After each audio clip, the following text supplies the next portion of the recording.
Amen. Give your neighbor a high five and have your seat. Amen. Tell your neighbor today is a day of celebration. You know, the greatest price has been paid. And today is a day of getting reminded that Jesus paid it all at the cross. And he rose from the dead. And he is seated on the right hand of God. Amen? And he has been given a name that is above every other name. That by the name of Jesus, every knee will bow and every tongue confess. Even diseases will have to bow. Even your problems will have to. Amen. So we are in for a good time. I'm here to bring you the updates for today. Today is April 1st. Hallelujah. They call it Fool's Day. But make sure you are not fooled. Be careful. And one thing I would advise you, don't fool around with the things of God. You're the motto. Amen. Hallelujah. Our first update is daily prayer sacrifices are going on every evening from Monday through Friday. So make sure you avail yourself here every evening so that you can have a time to pray and to have a time to commune with God. The second update is thanks to all who attended the Easter Kesha last Thursday. All those who attended, God bless you so much and thank you very, very, very much. I know you had a very, very good time, though I was not in. Amen. The third update is parenting meeting is today after the service. Maybe a neighbor today. Parenting meeting. Don't go. Sini holiday. Si hakuna mahali tunaenda. Na hii ni kitu ya maana kwetu. Make sure you remain and there will be a snack and tea that will be served. All are welcome. Bwana asifiwe. So you can welcome your neighbor, you can welcome your friend, you can call your friends who are at home, tell them to come. We have a parenting meeting. Daughters of Faith Conference is still on 24th to 28th April and registration is still going on. So our ladies, papas to attend. Amen. Hallelujah. The fifth update is teenagers concert on 15th April 2018. Atini mko wapi? Amko?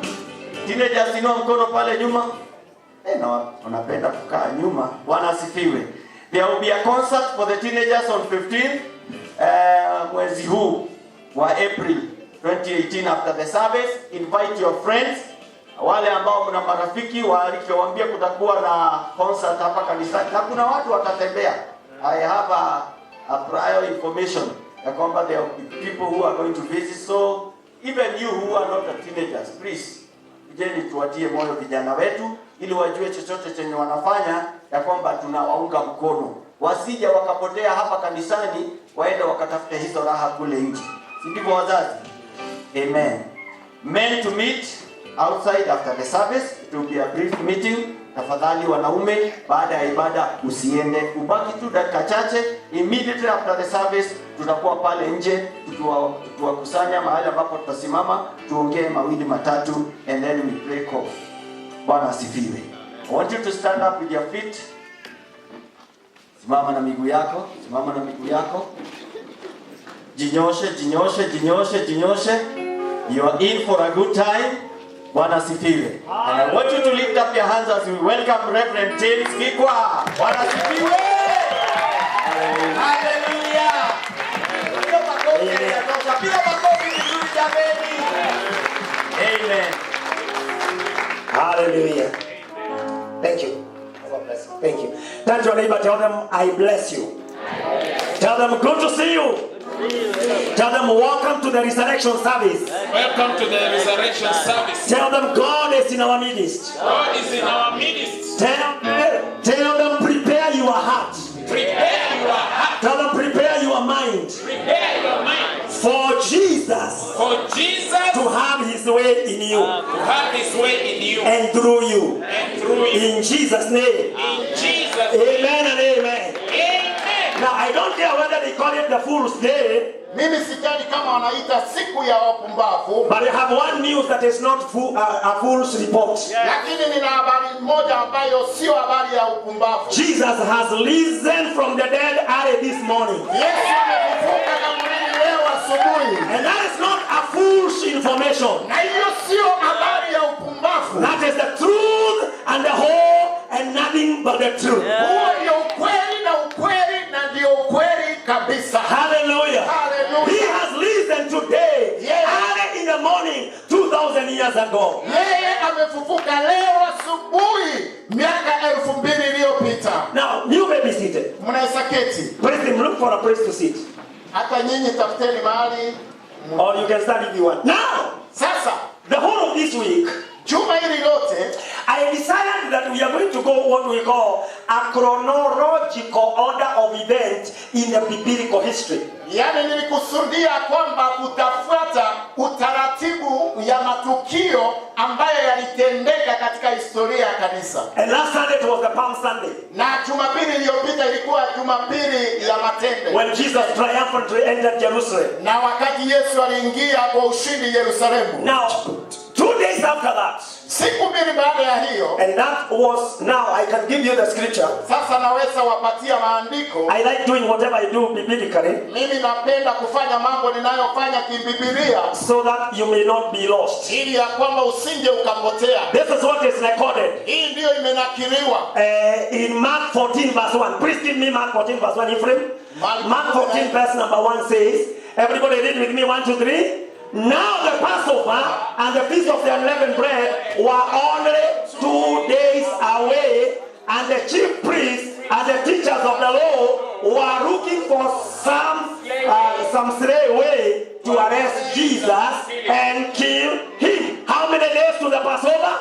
2 days. They were 2 days to the Passover. Siku mbili kabla ya Pasaka. Now the Passover was supposed to be on last day. Sasa Pasaka ilistahili iwe Alhamisi. Last Sunday it was the triumphal entry day. Na Jumapili ilikuwa siku 2 days after that it is when the Jesus was going for a meal. Na sasa siku mbili baadaye ndio Yesu alikuwa anaenda kwa. And he ended up in the house of Simon the leper. Na akamalizia katika ile nyumba ya Simeoni. And a woman came na mwanamke akaja with an alabaster box of expensive perfume. Akiwa na ile chupa ya mafuta ya dhamana. She cried at the feet of Jesus. Akalia katika miguu ya Yesu. And she wiped the feet of Jesus with her tears. Na akafuta miguu ya Yesu kwa machozi yake. And washed the feet of Jesus with her tears and wiped them with her hair. Na akapangusa na nywele yake. Which was very long. Ambaye nywele yake ilikuwa mrefu sana. Opened the alabaster box of expensive perfume. Na akafungua hiyo chupa ya mafuta ya dhamana. It was called the nard. Or the picnard. Yani mafuta ya bei. And she poured it on him. Na akamwagia. Bwana Yesu asifiwe. Amen. Now that is exactly what we see in verse number 3. Let's read the scriptures. Go to verse number 3 of the same priest very fast. While he was in Bethany reclining at the table of the home of a man known as Simon the leper, a woman came with an alabaster jar of very expensive perfume made of pure nard. She broke the jar, poured on the perfume on his head. Bwana tukuzwe sana. Amen. Bwana Yesu asifiwe. Now go to verse 12. Enda mstari 12. Verse 12 of the same says what? On the first day of the feast of the unleavened bread, when it was customary to sacrifice the Passover lamb, Jesus' his disciples asked him, where do you want us to go and make preparation for you to eat the Passover? So on Sunday it was the triumphal entry. Kwa hiyo Jumapili ilikuwa kuingia kwa 2 days later, siku mbili baadaye, that is when now the woman came and poured the expensive perfume on his body. hapo ndipo mwanamke anakuja na mimina mafuta. You remember it brought problems? Na unajua unakumbuka ilileta shida. Because this was the it was the most and highly expensive sacrifice that anyone had ever done. Hii ilikuwa ndio dhabihu ya juu sana ambayo mtu yoyote katika katika maisha ya Yesu alikuwa amesawa. This was the most expensive. Ilikuwa ya gharama kuu. You remember it is recorded it would have been more than a full, a mature man's wages for a whole year. Unakumbuka iliambiwa kwamba ingekuwa ni mshahara ya mtu mzima mwaka mzima kabisa. And that is Judas led a group, a contingent of some of them to complain. Na Judas aliongoza kikundi cha kuasi kulalamikia hiyo. And they said, no, this is too much waste. Na wakasema hapana, hii ni ya gharama, hii ni kupoteza hii. But Jesus stood up and said, Na Yesu akasimama akasema, do not dare to touch this woman. msithubutu kugusa huyu. What she has done, Kile she amefanya, has anointed my body, amepaka mafuta mwili wangu, ready for what is about to happen. tayari kwa kile ambacho kitatendeka. Now Matthew records it also Mathayo